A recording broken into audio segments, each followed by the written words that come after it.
Now we get to revising the policy. We've had a conversation about, who's going to do it and when do we want to initiate this process. In revising the policy, there are a couple of things we want to consider. First of all, do we still need to have a policy?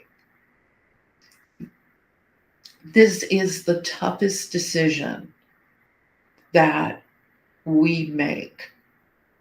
Everything doesn't need to be a policy.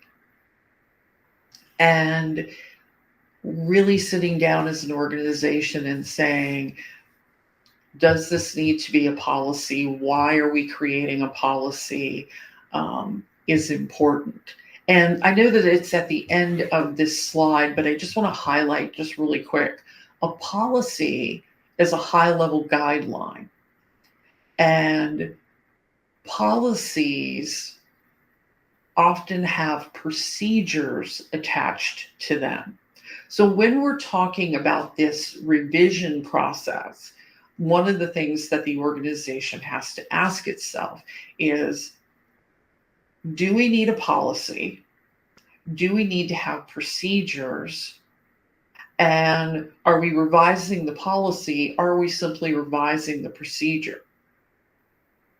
And this might sound like semantics, but when we're having the conversation in the organization, remember the reasons that we have policies in the first place, to create consistency, to maintain compliance.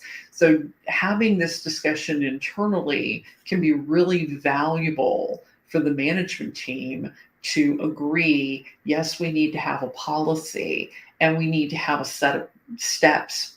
We need to have a procedure that goes along with it. Once we decide that we do need to revise a policy and or procedures, now what we want to do is say, okay, who needs to be in the room for this conversation?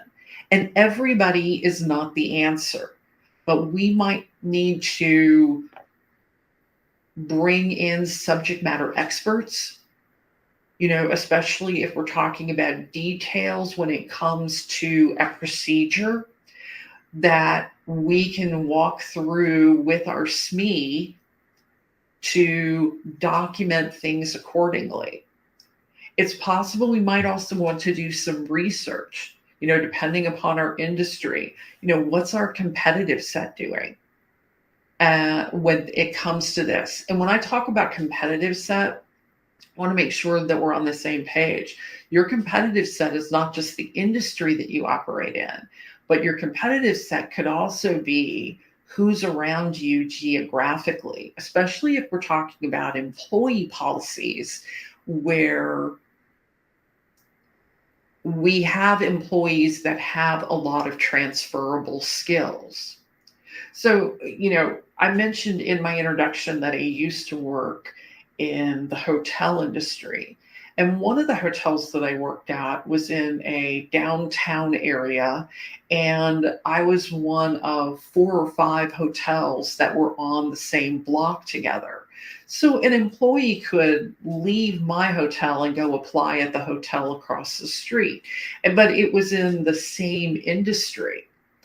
But I left that hotel and I went to work for a hotel that was a resort. And it was actually attached to a golf course. There was nothing near it. But if employees left, they didn't go to work for another hotel. The landscapers would go to work for a landscaping company, or the servers would go to work for another restaurant. So they were similar, but they weren't exactly the same.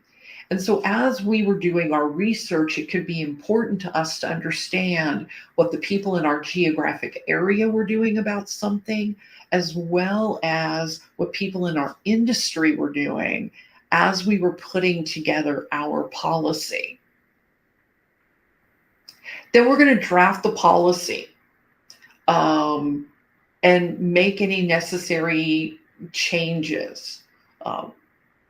Again, we might be making changes to the policy, or we could be making changes to procedures.